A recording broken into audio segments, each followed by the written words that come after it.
Fala pessoal, trazendo aqui para vocês mais uma excelente oportunidade. Fiat Toro Vulcano 4x4 Turbo Diesel, caminhonete muito nova, em uma excelente configuração. Possui motor de 170 cavalos, 35,7 kg de torque, tração às quatro rodas. Possui rodas de liga leve aro 18, capas de retrovisores em black piano, maçanetas cromadas, original de fábrica, né, na configuração Vulcano. Possui uma caçamba de 937 litros, como eu já disse, na configuração Vulcano. Caminhonete muito bem configurada.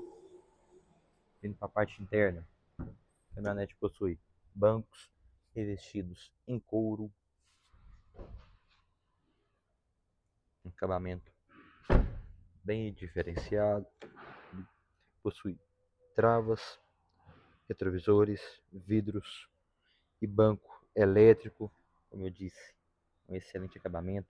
Olha que banco maravilhoso dessa picape, né? Com a logozinho Toro, né? Os detalhes que fazem a diferença.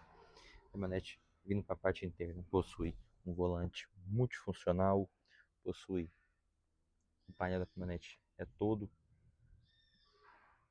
digital, né, pessoal? Dispensa comentários.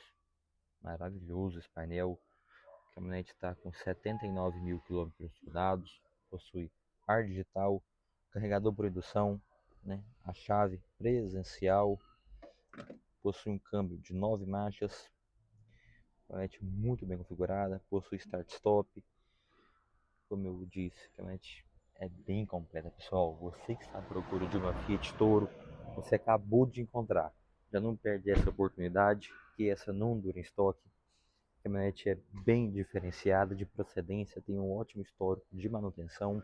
Pegamos veículos à troca, financiamento em até 60 vezes. Já me chama no telefone de contato 37 32 36 19 00. Não perde essa oportunidade, já me chama que fazemos a melhor negociação possível.